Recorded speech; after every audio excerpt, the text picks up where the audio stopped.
1ஆம் அதிகாரம், சகரியாவின் புஸ்தகம் 1ஆம் அதிகாரம் 8வது வசனம் ஃபர்ஸ்ட் வாசிங்க பாப்போம். இதோ இன்று ராத்திரி சிவப்பு குதிரையின் மேல் ஏறி இருந்த ஒரு புருஷனை கண்டேன். அவர் பள்ளத்தாக்கில் இருக்கிற மிருது செடிகளுக்குள்ளே நின்றார். அவருக்கு பின்னாலே சிவப்பு மங்கின நிறமும் வெள்ளையுமான குதிரைகள் இருந்தன. வெண்மையுமான குதிரைகள் இருந்தன. 12வது வசனம். அப்பொழுது கர்த்தருடைய தூதன் மறுமொழியாக, சேனைகளின் கர்த்தாவே, இந்த 70 வருஷமாய் நீர் கோபம் கொண்டிருக்கிற எருசலேமின் மேலும் யூதா பட்டணங்களின் மேலும் எந்த மட்டும் இறங்காதிருப்பீர் என்று சொல்ல, 15வது வசனம். நான் கொஞ்சம் கோபம் கொண்டிருந்த போது அவர்கள் தங்கள் கேட்டை அதிகரிக்க தேடினபடியினால் சுகமாய் வாழுகிற புறஜாதிகள் பேரில் நான் கட்டும் கோபம் கொண்டேன். இப்போ சிவப்பு குதிரை கரெக்டா இஸ்ரவேலுடைய, குறிப்பா எருசலேமுடைய, அந்த இஸ்ரவேல் தேசத்தினுடைய 70வது வருஷத்துல அது நடக்கணும்.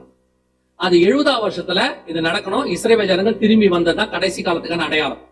அந்த 70வது வருஷம் முடியும் போது இந்த கொள்ளை நோய் பூமி மேல வரணும்.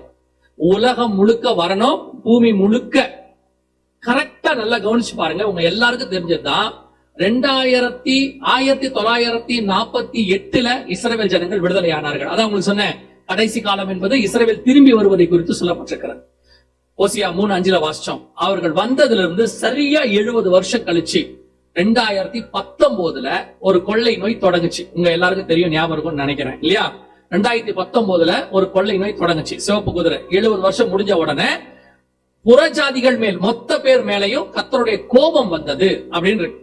அந்த கோபம் எப்படி இருந்துச்சுன்னா பூமி முழுக்க. இப்போ இன்னொரு வசனத்தை வாசிங்க. 6ஆம் அதிகாரம் சகரியாவின் புஸ்தகம், 6ஆம் அதிகாரம் சகரியாவின் புஸ்தகம் 7வது வசன வாசி. சிவப்பு குதிரைகளோ வென்றால் புறப்பட்டு போய் பூமியிலே சுற்றி திரியும்படி கேட்டுக்கொண்டன. அதற்கு அவர், போய் பூமியில் சுற்றி திரியுங்கள் என்றார். அப்படியே பூமியிலே சுற்றி திரிந்தன. அதான் கொள்ளை நோய் 70 வருஷம் கழிச்சு பூமியின் மேல் சுற்றி திரியணும். இந்த கொள்ளை நோய் எப்படி ஜனங்களை பாதிக்கும் நல்ல கவனிங்க. 70 வருஷம் கழிச்சு இந்த சிவப்பு குதிரை புறப்படும். புறப்படுற சிவப்பு குதிரை பூமி முழுக்க சுத்தி திரியும். இது மிக தெளிவாக ஒரு பட்டயம் கொள்ளை நோயாக இருக்கும். அது எப்படி ஜனங்களை பாதிக்கும்? வெளிப்படுத்தல் 6ஆம் அதிகாரம் 4ஆம் வசனத்தை திருப்பி வாசிங்க. ஏன்னா 2 இடத்துலயும் ஒரே விஷயம் தான் சொல்லியிருக்கு. இதுல விட்டது அதுல இருக்கு. அதுல 2ஐயும் சேர்த்து படிச்சீங்கன்னா தான் ஒரு பிக்சர் உங்களுக்கு கிடைக்கும். சகரியாவுக்கு ஆண்டவர் வெளிப்படுத்தினதுடைய அடுத்த பார்ட்ட யோவானுக்கு வெளிப்படுத்துறார். 2ம் 4 குதிரை தான், 2 சிவப்பு குதிரை தான். இந்த 2 பத்தி நான் விளக்கம் தான் அங்க இருக்கு. இப்ப 6ஆம் அதிகாரம் 4ஆம் வசனம் வாசிங்க. அப்பொழுது சிவப்பான வேறொரு குதிரை புறப்பட்டது. அதன் மேல் ஏறி இருந்தவனுக்கு பூமியில் உள்ளவர்கள் ஒருவரை ஒருவர் கொலை செய்யத்தக்கதாக, பூமியில் உள்ளவர்கள் ஒருவரை ஒருவர். உங்க எல்லாருக்கும் நல்லா தெரியும், மிக முக்கியமாக கொரோனா மனுஷன் வழியாய் மட்டும்தான் புறப்பட்டது. உங்க எல்லாருக்கும் தெரியும், ஒரு மனுஷன்ல இருந்து இன்னொரு மனுஷனுக்கு தண்ணி வழியாகவோ காத்து வழியாவோ அது என்ன செய்யல, பரவல. அதுக்கு அந்த கிருமி வைரஸ், அதுக்கு ஒரு வெயிட் இருக்கு. அதுக்கு மேல அது போகாது. ஒரு மனுஷன் பேசினா எவ்வளவு தூரம் போகணும்? ஒரு 3 அடி 6 அடி 12 அடிக்குள்ளதான். அதனாலதான் நம்ம எல்லாரையும் கொடை பிடிச்சிட்டு நிக்க சொன்னாங்க. டிஸ்டன்ஸ், சோசியல் டிஸ்டன்ஸ் சொல்லுவாங்க. தமிழ்ல நமக்கு சொல்லும் போது தனித்திரு விழித்திரு விலகிரு அப்படின்னு சொன்னாங்க. ஏன் அந்த வார்த்தையை சொன்னாங்கன்னா, ஒருத்தர்ல இருந்து இன்னொருத்தருக்கு அது போச்சு. அதனாலதான் சொன்னாங்க, ஒரு குறிப்பிட்ட டிஸ்டன்ஸ் தள்ளி நில்லுங்க, அது வராது. மாஸ்க் போட்டுக்கோங்க, போட்டுக்கிட்டு அது அவங்களுக்கு போகாது அப்படின்னு சொன்னாங்க. இந்த இவ்வளவு துல்லியமான வசனம் இதுல இருக்கு. சிவப்பு குதிரை குறித்து, கொள்ளை நோயை குறித்து. சரியாக எருசலேமின் 70வது வருஷத்துல 2018 எருசலேம் தலைநகராக மாறுச்சு. நேத்து எடுத்தோம், உங்களுக்கு தெரியும். அது முடிஞ்ச உடனே நல்லா என்ன பாருங்க, அது முடிஞ்ச உடனே 70 வருஷம் முடிஞ்சு 71வது வருஷம் கொள்ளை நோய் ஆரம்பிச்சிச்சு. பூமி முழுக்க பரவுச்சு. ஒருவரை ஒருவர் கொலை செய்யத்தக்கதாக பூமியிலிருந்து சமாதானத்தை எடுத்து போடும்படியான அதிகாரம் கொடுக்கப்பட்டது. இன்னைக்கும் சொல்றேன், 2019 கொரோனா வந்ததுல இருந்து அடுத்த அடுத்த அடுத்த சம்பவங்கள் நடந்துகிட்டே இருக்குது. பூமியில் இருக்கிற பொருளாதார வீழ்ச்சியா இருக்கட்டும், இப்ப யுத்தங்களாக இருக்கட்டும், இதுக்கு முன்னாடி கொள்ளை நோய், கொரோனா கொள்ளை நோய், அதுக்கு அடுத்து வந்த பஞ்சம் மிகப்பெரிய, அதுவும் பைபிள்ல இருக்கு. இதே சகரியாவிலும் இருக்கு, வெளிப்படுத்தல இருக்கு. அதுக்கு அடுத்து மிகப்பெரியதான யுத்தம். இயேசு மத்திய 24 கடைசி கால அடையாளத்தை சொல்லும் போது கொள்ளை நோய்கள், பஞ்சங்கள், யுத்தங்களின் செய்திகளையும் கேள்விப்படுவீர்கள். அத்தனையும் அப்படியே இருக்கும், பெர்ஃபெக்ட்டா இருக்கும், பிக்ஸ் பண்ண மாதிரி இருக்கும். இன்னும் உங்களுக்கு எடுத்து இந்த வசனத்தை தெளிவா ஸ்டடி மாதிரி எடுக்க ஆரம்பிச்சா டேட் முதல் கொண்டு இதுல இருக்கு. டேட் முதல் கொண்டு எத்தனாம் மாசம் வந்துச்சு, எத்தனாம் தேதி பரவும் பைபிள் ஆண்டவர் கொடுத்திருக்கிறார். நான் இதை விளையாட்டுக்கெல்லாம் சொல்லலை, கர்த்தருக்கு முன்பாக நின்னு சொல்றேன். எதுக்கு சொல்றேன்னா, இத்தனையும் எழுதி கர்த்தர் நமக்கு எழுத கொடுத்திருக்கிறார். இவ்வளவு துல்லியமாக வசனம் சொல்லுது, அவர் தம்முடைய மகத்துவங்களை எழுதி நமக்கு கொடுத்திருக்கிறார். அவர்களோ அதை அந்நிய காரியமா எண்ணினார்கள். இன்னைக்கு தீர்க்க தரிசனங்கள் இந்த புஸ்தகத்துல பைபிள்லயே ஒமிட் பண்ண புக்கு நிறைய இருக்குது. அதாவது வெளிப்படுத்தின விசேஷம், தானியேலுக்கு அப்புறம் எதுவுமே கிடையாது. நம்ம எல்லாத்தையும் விட்டுருவோம். ஏன்னா நமக்கு தேவையான வாக்குத்தத்தம் எதுவும் அதுல இல்ல. தேவையான வாக்குத்தத்தம் ஏசாயாவோட முடிஞ்சிருச்சு. எரேமியா, புலம்பல் நீங்க அங்க போறதே கிடையாது. பிரசங்கி அங்கேயும் போறதில்ல. நீங்க போறதெல்லாம் ஏசாயாவோட ஸ்டாப். சங்கீத, நீதிமொழி, ஏசாயா இல்லாட்டி கதை முடிஞ்சு. அவ்வளவுதான். நம்மளுடைய எல்லாமே இன்னைக்கு பைபிளை ஸ்பீச் பண்ணி தேவையான சில விஷயங்களை மட்டும் படிக்கிற மக்களை நாம் மாறிட்டோம். நம்ம பையன் கிளாஸ் ரூம்ல பாத்தீங்கன்னா வருஷம் ஃபுல்லா படிக்க மாட்டான். எக்ஸாம் டைம் டேபிள் கொடுத்த உடனே போய் இந்த இம்பார்ட்டன்ட் கொஸ்டின் ஒன்னு மார்க் பண்ணிட்டு வருவான். என்னடா படிக்கலையா? அதெல்லாம் இம்பார்ட்டன்ட் கொஸ்டின் கொடுத்துட்டாங்க, அதை படிச்சா போதும்ட்டாங்க. ஏன்னா 100 வருமா பாஸ் ஆயிடலாம், கம்பல்சரி என்ன செஞ்சிடலாம், பாஸ் ஆயிடலாம். 5 வருஷம் கொஸ்டின் பேப்பர் எங்கிட்ட இருக்குது. இதை படிச்சா என்ன 100 வருமா? 100 வராது. ஆனா பாஸ் கிளாஸ் எடுத்துடலாம். 100 எடுக்கணும் அவன் மைண்ட்ல கிடையவே கிடையாது. அவனை பொறுத்த வரைக்கும் பாஸ் ஆனா போதும். அந்த மாதிரிதான் பெரும்பான்மையான குரூப் சர்ச்சில் உட்கார்ந்துருக்கு. பரலோகத்துக்கு போய் பலன் வாங்கணுங்கிறவங்க யாருமே இல்ல. அவன் கிரிக்கத்தக்கதான பலன் என்னோடு கூட வருகிறது. அந்த மாதிரி ஆட்களே இல்ல. நினையாத நாளிலே மனுஷகுமாரன் வருவார், அவரை சந்திக்கப்படி ஆயத்தப்படுங்கள். அந்த குரூப்பும் இல்ல. இந்த குரூப்ல யார் தெரியுமா? இம்பார்ட்டன்ட் கொஸ்டின் படிக்கிற குரூப். வாக்குத்தத்தம் வாங்கி நல்லா முடிச்சுட்டு அப்புறம் பரலோகத்துக்கு எப்ப போனோம்? 70 பலத்தின் மிகுதினால் 80. ஆண்டவர் 80 வயசுல பூர்ண ஆயுசோடு கூட தூக்கத்திலேயே நம்ம உயிர் பிரியும்படி ஜெபம் பண்ணோம். முடிச்சிருக்கும் போது என்ன ஆகக்கூடாது? உயிர் போயிடக்கூடாது. முடிச்சிருக்கும் போது உயிர் போனா அகால மரணம். இன்னும் எத்தனை சேர் காலியா இருக்கு? கொஞ்சம் சீக்கிரம் வாங்க பார்ப்போம். உட்கார வைக்கிற பிரதர் திரும்பி என்ன பாருங்க, ஒருத்தர் கூட நீங்க முன்னாடி வரக்கூடாது. கத்தரால் ஆசிரியப்பதை விட வெளியே நிக்கட்டும். 7:30 மணிக்கு மேல செய்தி கேட்கணும், வெளியே தான் கேட்கணும். சரியா?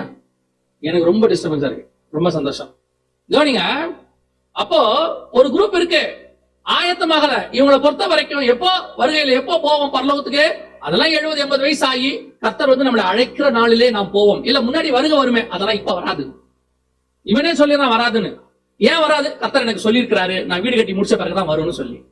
ஒருத்தர் சொன்னார் என்கிட்ட, நான் வீடு கட்டி முடிக்கிற வரைக்கும் கர்த்தர் வரமாட்டேன்னு எனக்கு வாக்கு பண்ணி இருக்கிறார். அவர் வரும் நாளைக்கு அவருக்கே தெரியாது, எனக்கு தெரியும். அவன் சொல்றான்.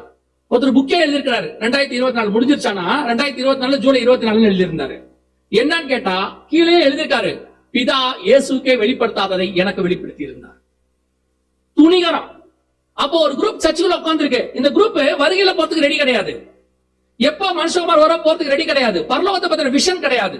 பரலோகத்துல எனக்கு என்ன பலன் கிடைக்கும்? பவுல் சொல்றாரு, எனக்கு ஒன்று நியமிக்கப்பட்டிருக்கிற வாஞ்சையாய் தொடர்கிறேன். ஆபிரகாமே இருக்காரு, அவர் சொல்றாரு, அவர் கைகள் அவர் சொல்றாரு, இதையெல்லாம் இதுல மேன்மையான பரம தேசத்தை அவன் நாடினான். ஆனா இப்ப இருக்கிறவங்களுக்கு யாருக்கும் அந்த ஆசை கிடையாது. இப்ப கிடையாது. எப்ப வரும்? 70 வயசுல இந்த பாலை வாயில ஊத்தி அனுப்பி வைக்கலாம்னு முடிவு பண்ணுவாங்க. போகாது. அப்ப இருக்கும், ஆண்டவரே எப்படியாவது அடியானை உடைய ராஜ்யத்தில் சேர்த்துக் கொள்ளு. அப்பதான் அந்த பரலோக ஆசையே வருது. ஆனா இப்ப இருக்குதா? கிடையாது. இப்ப பொறுத்தவரைக்கும் என்ன ஆசை இருக்குது? இப்ப நம்ம இப்ப உள்ள காரியத்தை பார்ப்போம். பொண்ணுக்கு கல்யாணம் பண்ணணும், பையனுக்கு ஒரு வேலை வாங்கணும், ஒரு வீடு கட்டணும், அப்புறம் பேர பிள்ளைகளுக்கு எல்லாம் சேர்த்து வைக்கணும். அதுக்கப்புறம் பூர்ண ஆயுசு. பூர்ண ஆயுசுங்கிறது நீங்க நியமிச்சுக்கிட்டீங்க. புதிய ஏற்பாட்டை பொறுத்த வரைக்கும் உங்க கணக்குல இருக்கிற எல்லாருமே அல்ப ஆயுசு. இயேசுநாதருக்கு 33 வயசு தான். அவன் தானே அல்ப ஆயுசு. பாவம் போயிட்டாரு. உங்களோட பார்வைக்கு அப்போஸ்தலர்கள் அத்தனை பேரும் அகால மரணம். ஏன்னா எல்லாம் ரத்த சாட்சி. ஸ்டெயின்ஸ் இப்போ ஒருத்தர் இறந்து போனாரு, ரத்த சாட்சி, அகால மரணம். எல்லா அகால மரணம். உங்களை பொறுத்த வரைக்கும் நல்லா சாப்பிட்டு 70-80 வயசுல படுக்கையில நைட்டு தூங்கும் போது காலை எழுந்திரிக்கும் போது இருக்கக்கூடாது. நல்ல மரணங்க, படுக்கையிலேயே போயிச்சார். இது எப்படி நல்ல மரணமாகும்? அப்படிதான் இங்க சொல்ற மத்த மரணம் எல்லாம் மோசமான மரணம் ஆகுது இல்ல. உங்களுக்கு அந்த விஷன் இல்லாததுனால தான் இவ்வளவு விளைவு. நம்ம கண்ணுக்கு முன்னாடி இவ்வளவு சம்பவங்கள் நடக்குது. நம்ம கண்ணுக்கு முன்னாடி ஒரு குதிரை சுத்திக்கிட்டு இருக்குது, ஒரு ஆவி சுத்திக்கிட்டு இருக்கு. உலகம் முழுக்க கொள்ளை நோய் அடுத்து அடுத்து அடுத்து வேரியன்ட் வந்துகிட்டே இருக்குன்றான். அங்கங்க ரெடி ஆகுறாங்க. இப்போ WHO ரெடி ஆயிருக்குது. கர்த்தர் சொன்னபடி இப்படி ஒரு கொள்ளை நோய், இப்படி ஒரு விஷயம் பைபிள்ல இருக்குது.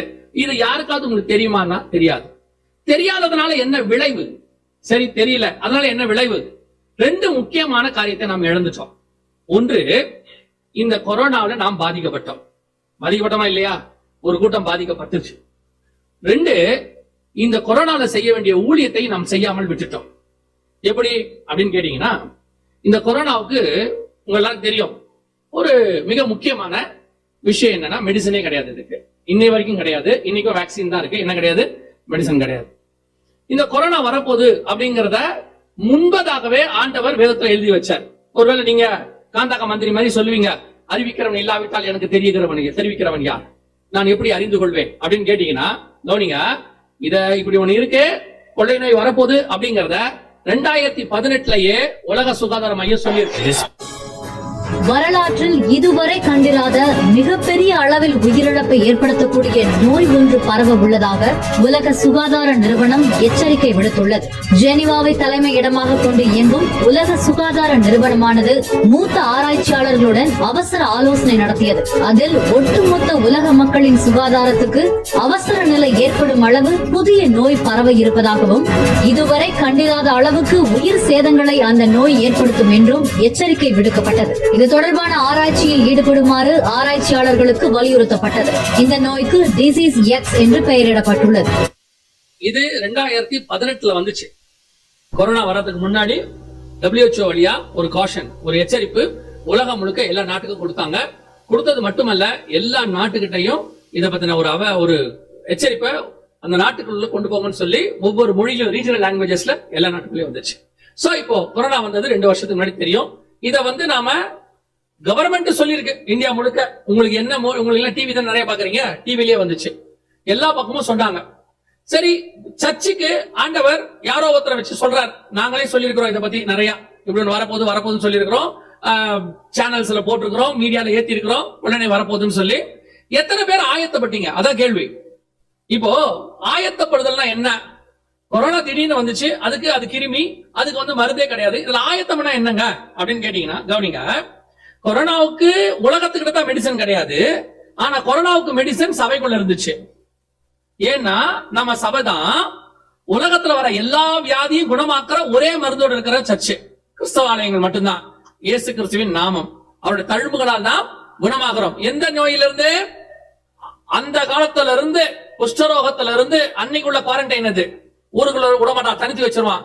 அன்னைக்குள்ள குவாரண்டைன்ல இருந்து எல்லா வியாதியும் பைபிள் இருக்கு. அத்தனை வியாதியும் பைபிள் சுகமாக்கி இருக்கு. ஆண்டவர் சுகமாக்கி இருக்கிறார், அவருடைய நாமத்தினால சுகமாகி இருக்கிறது, மரித்தோர் உயிர்த்தெழுதல் வரைக்கும். அப்படி இருந்ததான சர்ச்சில் அந்த வல்லமை, அந்த அதிகாரம் இன்னும் இருக்கு. ஆனா உபயோகப்படுத்துற உங்கட்டி எங்கட்டியும் தான் அந்த ப்ராப்ளம் இருக்கு. நீங்களும் நானும் அதை எப்படி பயன்படுத்துறோங்கிறத இப்ப கேள்வி.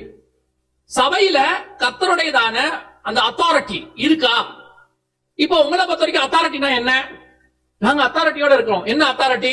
யாராவது எங்களுக்கு எதிர எழும்னா நாங்க சொல்லி இருக்கிறோம், கர்த்தரவனை நொறுக்குவார், கர்த்தரவன் கையை உடைப்பார், காலை உடைப்பார், தலையை வாங்குவார். ஆண்டவரை அடியால் மாதிரி மாத்தி வச்சிருக்கீங்க. அதான் இருக்கு. நீங்க பக்கத்து வீட்டுக்காரன் திட்டானா, ஒரு நாள் வரும், அவனுடைய அழிவை நான் காண்பேன், துன்மார்க்கனுக்கு வரும் அழிவை நான் காண்பேன். எல்லாம் அப்படிதான் இருக்கீங்களே. உங்க அத்தாரிட்டி அங்கதான் இருக்கே ஒழிய, உங்க அத்தாரிட்டி பாதாளத்தின் மேலேயோ, உங்க அத்தாரிட்டி பிசாசின் மேலேயோ, உங்க அத்தாரிட்டி கொள்ளை நோய் மேலேயோ இல்ல. இப்ப பிசாசு விரட்டா பாதி நாள் பிசாசு போறதே இல்லை, தெரியுமா உங்களுக்கு? நிறைய பேர் பிசாசு விரட்டி பிசாசுக்கு பதிலா இவன் டயர்ட் ஆயிட்டான். இவன் சொல்றான் பிசாசு கிட்ட, நீ போயிட்டு நாளைக்கு வா, நாளைக்கு பாத்துக்கலாம். அந்த அளவுக்கு இவங்க டயர்ட் ஆயிட்டாங்க. காரணம் என்ன? சபை அந்த அத்தாரிட்டி விட்டுருச்சு. அத்தாரிட்டி விட்டதுக்கு என்ன காரணம்? ஒரே ஒன்றுதான். பைபிள் சொல்லுது, விசுவாசம் எதனால வரும்னா கேள்வினாலே வரும். அப்படித்தானே? நீங்க எதை கேட்கறீங்க அதிகமா, எதை அதிகமா கேட்கல அதான் உங்களுக்குள்ள அதிகமா என்ன செய்யும்? கிரியை செய்யும். கடந்த 20-25 வருஷமா, நான் எல்லா சர்ச்சையும் சொல்லல, 20-25 வருஷமா பெரும்பான்மையான சபைகள், நீங்க யூடியூப்ல கூட எடுத்துக்கோங்க, பெரும்பான்மையான சபைகள் எதை கேட்சுன்னா ஆசீர்வாதத்தை தான் கேட்டுச்சு.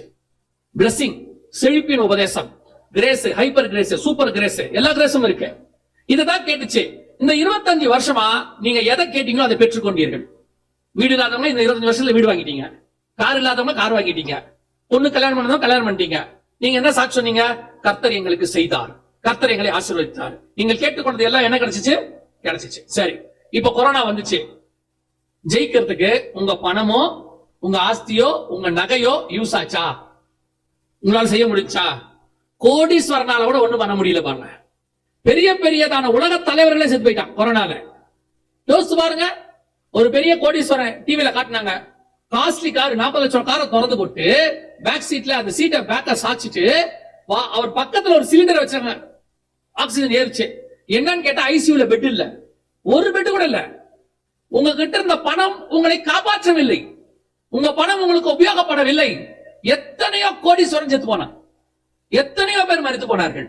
அப்ப இதுல உங்களுக்கு ஒரு உண்மை தெரிஞ்சிருக்கணும், நாம் எதை பெற்றுக் கொண்டிருக்கணுமோ அதை தான் பெற்றுக் கொண்டிருக்கணும். நாம எதை கேட்டோமோ அதை ஆண்டவர் கொடுத்தாரு. இளையகுமாரன் போய் ஆண்டவர்கிட்ட கேட்டான், எனக்கு சொத்து பிரிச்சு கொடுங்கன்னு. ஆண்டவர் கொடுத்தாரா இல்லையா? அந்த தகப்பன் கொடுத்தானா இல்லையா? கொடுத்தாரு. அந்த தகப்பன் சொன்னாரா இந்த சொத்தை கொண்டு போய் நீ அழிச்சிருவ, நான் உனக்கு தரமாட்டேன் அப்படின்னு சொன்னாரா? இல்ல. பல நேரத்துல இப்படித்தான் கர்த்தர் நம்ம கேட்கறத கொடுத்துடுறாரு. நீங்க போய் நாமத்தினாலே எதை கேட்டாலும் தருவேன் உடனே அழுது கெஞ்சி கேட்ட உடனே ஆண்டவர் என்ன பண்றாரு? சரி போ, எடுத்துட்டு போ. இளையகுமாரன் கொடுக்குற மாதிரி தான் கொடுக்குறாரு. கொடுத்தாச்சு, இப்ப எடுத்துட்டு போயாச்சு. இந்த சொத்து இளையகுமாரனுக்கு பிரயோஜனமா இருந்துச்சா? ஒரு நாள் அந்த சொத்து அவனை காப்பாத்த நினைச்சான், காப்பாத்தல. பண்ணி தவிட தின்ற மாதிரி ஆயிடுச்சு. அதான் கொரோனா டைம். பண்ணி தவிடு தின்ற மாதிரி ஆயிடுச்சு. திருப்பி அவனுக்கு ஒரு அறிவு வந்துச்சு. என்ன அறிவு தெரியுமா? எங்க தகப்பன் வீட்டுக்கு போனதான் எல்லாமே சரியாகும், நான் நம்பின ஆஸ்தி என்னை காப்பாத்தாது. இதுதான் உங்க 60 வருஷமா இந்த நீங்க 30 வருஷமா படிச்சிருக்க வேண்டிய பாடம். 30 வருஷம் அதை கூட ஆண்டவரே, இதை கூட ஆண்டவரே, அமெரிக்காவில வேலை கூட ஆண்டவரே, வெளிநாட்டுல அதை கூட எல்லாம் கொடுத்தாரு ஆண்டவர், எல்லாம் கொடுத்தாரு. பின்னாடியே சோப்பு குதிரை அனுப்பி விட்டாரு. எங்க அனுப்பி விட்டாரு? ஸ்பெயின் நாட்டு இளவரசிக்கு வந்துச்சு, அரண்மனைக்கு. புதினுடையதான பர்சனல் செக்ரட்டரிக்கு வந்துச்சு. போரிஸ் ஜான்சன் யூகே உடைய பிரைம் மினிஸ்டர் இருந்தார், அவருக்கு வந்துச்சு. அத்தனை பேருக்குள்ளயும் பாகுபாடு பார்க்காம வந்துச்சு. கோடிக்கணக்கில் ஜனங்கள் மரித்து போனார்கள். அப்போ உங்ககிட்ட இருந்த பணமோ ஆஸ்தியோ சம்பாத்தியமோ பட்டமோ பதவியோ புகழ்ச்சியோ எதுவும் காப்பாத்தல. உங்களை காப்பாத்துறதுக்கு எதுவும் இல்லாம தவிச்சிங்க. இருந்த வாய்ப்பை இழந்துட்டோம். நம்ம கிட்ட மட்டும் அந்த விசுவாச வார்த்தைகளை கேட்டு கேட்டு கேட்டு, உங்களுக்கு சொல்றேன், நீங்க விசுவாச வார்த்தைகளை கேட்டு கர்த்தருக்குள்ள வளர்ந்திருந்தா உலகத்தில் தேவையானதையும் கர்த்தர் உங்களுக்கு கூடவே கொடுத்திருப்பாரு. இப்ப நீங்க அதை தேடினீங்க, அது கிடைச்சிச்சு, இது கிடைக்கல. நீங்க இதை தேடி இருந்தீங்கன்னா இதுவும் கிடைச்சிருக்கும், அதுவும் கிடைச்சிருக்கும். முதலாவது தேவனுடைய ராஜ்யத்தையும் அவர் நீதியையும் தேடுங்கள், பின்பு இவை யாவும் உங்களுக்கு. நீதினா என்ன? அவன் விசுவாசித்தான், அது அவனுக்கு நீதியா எண்ணப்பட்டது. நீங்க விசுவாசிச்சு கர்த்தருடைய சமூகத்துல அதை வாஞ்சிச்சிருக்கணும். வரங்களால நிரப்புங்க ஆண்டவரே, ஆவிக்குரிய வாழ்க்கையில வளரணும் ஆண்டவரே, இன்னும் வசனத்தை தியானிக்கணும் ஆண்டவரே, இன்னும் எங்களுக்கு ஆழமான காரியங்களை சொல்லிக் கொடுங்க ஆண்டவரே, வசனத்தை எங்களுக்கு பகுத்து கொடுங்க ஆண்டவரே. நீங்க கேட்டிருந்தீங்கன்னா அதையும் கொடுத்திருப்பாரு, கூட இதையும் கொடுத்திருப்பாரு. சபை 25 வருஷமா ஆசீர்வாதம் ஆசீர்வாதம் ஆசீர்வாதம் ஓடி ஆசீர்வாதத்துக்கு பின்னாடி போய், இப்பயும் சொல்றேன், ஆசீர்வாதம் என்பது இல்லைன்னு நான் சொல்லல. ஆசீர்வாதம் என்பது என்னன்னு உங்களுக்கு தெரியணும், அதான் முக்கியம். அதான் பைபிள் சொல்லுது, நீங்கள் வேண்டிக் கொள்கிறது இன்னதென்று அறியாதிருக்கிறபடியினால் ஆவியானவர் நமக்கு உதவி செய்கிறார். ஏன்னா நீங்க கேட்டதெல்லாம் இதுதான். ஆவியானவரை கேட்கவே உடல, நீங்க சொல்லிக் கொடுக்கவே உடல. கேட்கும் போதே வரும்போதே ஜெப குறிப்பு இதா போச்சு. இப்போ கொரோனாவில மிகப்பெரிய பாதிப்பை சந்திச்சோம். இரண்டாவது, இந்த விசுவாசம் உங்களுக்குள்ள இருந்து உங்களுக்குள்ள அந்த சுகமாக்குற வல்லமை கிரியை செஞ்சிருக்கணும். ஏன்னா பைபிள் சொல்லுது, விசுவாசிக்கிறவர்களால் நடக்கிற அடையாளங்கள் ஆவன, வியாதியஸ்தரின் மேல் கைகளை வைப்பீர்கள், அவர்கள் சொஸ்தமாவார்கள். அப்படிதான் பைபிள் சொல்லுது. நீங்கள் அந்த விசுவாசத்துல வளர்ந்திருந்தா உங்களுக்குள்ள விசுவாச வரம் கிரியை செஞ்சிருக்கோம். உங்க மூலமா ஒரு பெரிய கூட்டத்தை கர்த்தர் ரட்சித்திருப்பார், பெரிய கூட்டத்தை கர்த்தர் காப்பாத்திருப்பார். அது எப்படிங்க? ஆமா, உங்க மூலமா ஒரு அற்புதம் நடந்திருந்தா போதும், ஒரே ஒரு அற்புதம் நடந்திருந்தா போதும், நீங்க கூப்பிட வேணாம், ஜனங்களை தேடி சபைக்கு வந்துருவாங்க, ஜனங்களை தேடி உங்க வீட்டுக்கு வந்துருவாங்க. நீங்க ஜெபம் பண்ணா நடக்குதாமே அப்படின்னு வந்துருவாங்க. சமீபத்துல ஒரு இடத்துக்கு போயிருந்தோம், ஆந்திராவா ஏதோ ஒரு இடத்துக்கு போயிருந்தோம், அந்த இடம் பேர் ஞாபகத்துல இல்ல. ஒரு வயதான தாயாரை கூப்பிட்டு வந்தாங்க, அது ஒரு 70 வயசு இருக்கும். அந்த அம்மா கூப்பிட்டு வந்தாங்க. கூப்பிட்டு வந்து சொன்னாங்க, இந்த அம்மா வந்து கொரோனா நேரத்துல கர்த்தர் இந்த அம்மாவை எடுத்து வல்லமையா பயன்படுத்தினாரு. நீங்க பாத்தீங்கன்னா அப்படி இருக்கவே மாட்டாங்க. ஏதோ நமக்கு அவங்க வந்து வயக்காட்டுல வேலைக்கு போறவங்க மாதிரி இருக்கிறாங்க நார்மலா. எப்படிமா அப்படின்னு கேட்டவொடனே அந்த அம்மா சொன்னாங்க, கொரோனா பாத்துங்க பக்கத்து கிராமத்துக்கு எல்லாம் வந்துருச்சு, எங்க கிராமத்துக்கும் வந்துச்சு, உள்ள நுழைஞ்சிருச்சு. நான் என் வீட்டு வாசல்ல வந்து முழக்கால் போட்டேன், கையை தூக்கி ஏசாப்பா கிட்ட சொன்னேன், என் வீட்டை தாண்டி கொரோனா என் ஊருக்குள்ள போக கூடாது, என் வீட்டுக்கு முன்னாடி தான் லாஸ்ட், என் வீட்டை கொரோனா தாண்டக்கூடாதுன்னு சொன்னேன். இதை கேட்கறதுக்கு உங்களுக்கு எப்படி இருக்குது? இன்னைக்கு இந்த அறிவுல வளர்ந்தவங்க, இந்த வசனத்துல வளர்ந்தவங்க, பெரிய படிச்ச ஆட்கள் என்ன தெரியுமா சொல்லலாம், இது என்னங்க மதியினமாக இருக்கிறது, இது தேவன் ஞானத்தோடு கூட செயல்படணும்ன்றான் மண்ணாங்கட்டி. அந்த அம்மா அப்படி கையை முழங்கால் போட்டு கையை தூக்கிருக்காங்க. நடந்த சம்பவம், அந்த கிராமத்துக்கே சாட்சி. போற ஊழியர்கள்லாம் கூட்டம் அந்த அம்மாவை காட்டுறாங்க. அந்த அம்மா கையை தூக்கி இருக்கிறாங்க. அந்த அம்மா வீட்டை தாண்டி பின்னாடி இருந்த 50-100 குடும்பங்களுக்கு கொரோனா வரவே இல்லை. அந்த கிராமத்து என்ட்ரன்ஸோட கொரோனா நின்றுச்சு. ஒரு ஆளுக்கு கூட வரலையாமா, ஒரே ஒரு ஆளுக்கு கூட. அந்த அம்மா சொல்றாங்க, ஆண்டவர்ட்ட நான் சொல்லிட்டேன் தம்பி, என்னை தாண்டி கொரோனா போக கூடாது, என் வீட்டை தாண்டி. ஒரே ஒரு பெண் கையை தூக்கி ஜோமனுடைய விளைவு ஒரு கிராமம் காப்பாற்றப்படுமானால், நாம் அத்தனை பேரும் கையை தூக்கி ஜோம் பண்ணி இருந்தால் 300 முழுக்க காப்பாற்றுவதற்கு கர்த்தர் வல்லமை உள்ளவராய் இருக்கிறார். இங்க எங்க இருக்க விசுவாசம்? நம்ம விசுவாசம் என்ன? டிவியை பார்த்தோன்னே பக்கத்து வீட்டுல வந்துருச்சா, சோத்திரம் ஆண்டவரே, பாருங்கப்பா மாமியார் போனாலும் பரவாயில்ல, நான் மட்டுமாவது எப்படியாவது காப்பாத்தினா போதும் ஆண்டவரே சோத்திரம். வீட்டுக்கார வீட்டுக்குள்ள சேர்க்காத கூட்டம் தானே டிவில வந்துச்சு. அந்த அம்மா வீட்டுக்கார வீட்டுக்குள்ள சேர்க்க மாட்டேன்னுச்சு. கொரோனா இருந்தாலும் இருக்கும். எனக்கு தெரிஞ்ச ஒருத்தர் ஒரு பையனை வீட்டுக்குள்ள விடல. பையன் கிராமத்துக்கு போறான், இல்லப்பா நீ நேரா கொரோனா சென்டருக்கு போய் ஜெபம் பண்ணிரு, சாரி செக் பண்ணிரு, செக் பண்ணிட்டு கொரோனா இல்லைன்னு சொன்னா அதுக்கப்புறம் இங்க வாண்டுறாரு. அப்பா சொல்றாரு பையனை. பையன் போன் பண்ணி எங்கிட்ட சொல்றான், எங்க அப்பா இந்த மாதிரி என்ன சொல்லிட்டு கொரோனா சென்டருக்கு அனுப்பிச்சிட்டாரு, எனக்கு பயமா இருக்கு, இப்ப கொரோனாவே எனக்கு இல்ல, ஒருவேளை அங்க போய் வந்துருச்சுன்னா, ஏன்னா எல்லாரும் செக் பண்றதுக்கு அங்கதான் வரான், எனக்கு அங்க வந்துருச்சுன்னா. அந்த மாதிரி தகப்பன் மகனை நம்பாத காலம், மனைவி கணவனை நம்பாத காலம். இன்னைக்கு விசுவாசி எங்க இருக்கு விசுவாசம்? இன்னைக்கு சபை மட்டும் சரியா இருந்திருந்தால், சபை மட்டும் விசுவாசத்துல வளர்ந்திருந்தால். ஒரு சர்வே எடுத்தாங்க கொரோனா முடிஞ்ச பிறகு. பைபிள்ல இப்படி ஒரு சர்வே இருக்குது. எகிப்துல ஒரு சர்வே நடந்துச்சு. ஒரு வாதை வந்துச்சு, எல்லா பக்கமும் போய் வாதை வந்துச்சு எகிப்து முழுக்க. ஆனா கடைசியா அந்த இது எப்படி முடியும்னு கேட்டா, இஸ்ரவேலர்கள் இருந்த கோசேன் நாட்டில் மட்டும் வரவில்லை. இதான் சர்வே. எல்லாத்தையும் செக் பண்ணி பார்த்திருக்கான். செக் பண்ணி பார்த்ததுல எல்லா டிஸ்ட்ரிக்ட்லயும் என்ன வந்திருக்கு? கொரோனா வந்திருக்குது. சாரி, அன்னைக்குள்ள வாதை வந்திருக்குது. ஒரே ஒரு டிஸ்ட்ரிக்ட்ல மட்டும் வரல. எங்கன்னா இந்த இஸ்ரவேலர்கள் இருக்கிறான் பாருங்க, அங்க மட்டும் வரலன்னு ரிப்போர்ட் வருது. அதே ரிப்போர்ட் இந்தியால வந்திருக்கணும். எல்லா பக்கமும் வந்துச்சு. ஆனா அந்த கிறிஸ்தவங்க வீட்டுக்குள்ள மட்டும் கொரோனா போகவே இல்ல. கிறிஸ்தவர்கள் பாதிக்கப்படல. அதுவும் உண்மையான கிறிஸ்தவர்களா பாதிக்கப்படல. ஒரு ரிப்போர்ட் வந்திருந்தா நீங்கள் சுவிசேஷம் சொல்ல வேண்டாம், சுவிசேஷம் தானாய் போயிருக்கும். அவனே இயேசுவை ஏற்றுக்கொண்டிருப்பான். இன்னைக்கு நடந்தது என்ன? அதிகம் பாதிக்கப்படுறது நம்மால் தான். 2வது அலையில அதிகமா பாதிக்கப்படுறது ஊழியக்காரன் தான் கொரோனால. நான் சொல்றது விளையாட்டுக்கெல்லாம் சொல்றேன் பாருங்க. எகிப்துல பெரிய வாதை முடியுது. முடிஞ்ச உடனே ஜனங்களை அன்னைக்கு நைட்டே பார்வோன்னு கிளம்ப சொல்லிட்டாரு. ஜனங்க புறப்பட்டு போறாங்க. போகும்போது என்ன நடந்துச்சு பாருங்களேன். 12ஆம் அதிகாரம் யாத்திராகமத்தின் புஸ்தகம் 38வது வசன வாசிங்க. யாத்திராகம் 12:38 வாசிங்க. அவர்களோடு கூட பல ஜாதியான ஜனங்கள் அநேகர் போனதும் அன்றி. ஏன் இவெல்லாம் போனா? எகிப்து அன்னைக்குள்ள அமெரிக்கா பயங்கரமான வல்லரசு நாடு, செழிப்பின் தேசம். ஆனா இவன் விடுதலையாகி வெளியே போறானே, இவன் யாருன்னு கேட்டீங்கன்னா வனாந்தரத்துக்கு போற பரதேசி. நாடும் கிடையாது, எதுவும் கிடையாது. அவன் போறான். இவன் ஒரு அடிமை வனாந்தரத்துக்கு போறான். ஆனா மிகப்பெரிய கண்ட்ரிக்குள்ள ஒருத்தன் இருக்கான். ஆனா கூட இருந்த ஜனங்க என்ன செய்யறாங்களா? அநேக ஜாதியான ஜனங்கள் யார் கூட போறான் தெரியுமா? இந்த அடிமையோட கூட வனாந்தரத்துக்கு போறான். ஏண்டா இந்த அடிமையோட வனாந்தரத்துக்கு போறேன்னு கேட்டா அவன் சொல்ற பதில் என்னவா இருக்கு தெரியுமா? செழிப்பான இந்த தேசத்தில் வாழ்ந்து சாவதை விட இந்த அடிமைகளின் தேவன் பெரியவர். இவர்கள் அத்தனை பேரையும் பத்திரமா காப்பாத்தினார், ஒருத்தன் கூட சாவல. இந்த தேவன் தான் எனக்கு வேணும்னு அவன் வனாந்தரத்தை தெரிந்து கொண்டு பின்னாடியே போயிட்டான். அந்த சம்பவம் இங்க நடந்திருக்கணும். என்னதான் இருந்தாலும் கிறிஸ்தவர்களின் தேவன் பெரியவர் தான். இயேசு கிறிஸ்து பெரியவர் தான். அவர் சுகமாக்க வல்லமை உள்ளவர் தான். பாருங்க, எங்க ஏரியால ஒரு கிறிஸ்தவம் கூட பாதிக்கப்படலங்க. எவனுமே ஹாஸ்பிட்டலுக்கு வரல. அவங்க கர்த்தர், அவங்க நம்மட கர்த்தர் அவங்களை காப்பாத்திட்டாருன்னு ஒரு சாட்சி வந்திருந்தா நீயும் நானும் சுவிசேஷம் சொல்ல வேண்டிய அவசியமே இல்லை. சுவிசேஷம் தானாய் போகும். ஆனா இன்னைக்கு நம்ம மிஸ் பண்ணிட்டோம் இந்த சான்ஸ. கொரோனா தான் நடந்துச்சு. ஆண்டவர் எவ்வளவு பெரிய வாய்ப்பு எழுதி கொடுத்திருந்தார் பைபிள் எல்லாத்தையும் தெளிவா. எப்ப வரும், எந்த ஆண்டு காலம் வரும், எப்படி தொடங்கும், எப்படி சாவாங்க, எல்லாம் எழுதி கொடுத்தார் ஆண்டவர். நாம மிஸ் பண்ணிட்டோம் நல்ல சான்ஸ். நல்லா கவனிச்சுக்கொள்ளுங்க. இப்ப கூட நான் உங்களுக்கு என்ன சொல்றேன்னா, இது முடிஞ்ச காரியம். இதுல நாம ஒரு விஷயத்தை விட்டுட்டோம். ஆனால் இதை விட மோசமானது இன்னும் வருகிறது. நான் சொல்ல, பைபிளும் சொல்லுது, உலக சுகாதார மையமும் சொல்லுது. அந்த வசனத்துல பாருங்க, சிவப்பு குதிரையை என்றால் பூமி எங்கும் சுத்தும்படி கேட்டுக்கொண்டது. இப்ப சுத்திக்கிட்டே இருக்குது இல்ல. இதை விட மோசமான காலம் ஒண்ணு வருது. உலகம் முழுக்க கொள்ளை நோயினால் சாகிற ஜனங்க வராங்கன்னு 6ஆம் அதிகாரம் 8ஆம் வசனத்துல பைபிள் இருக்கு.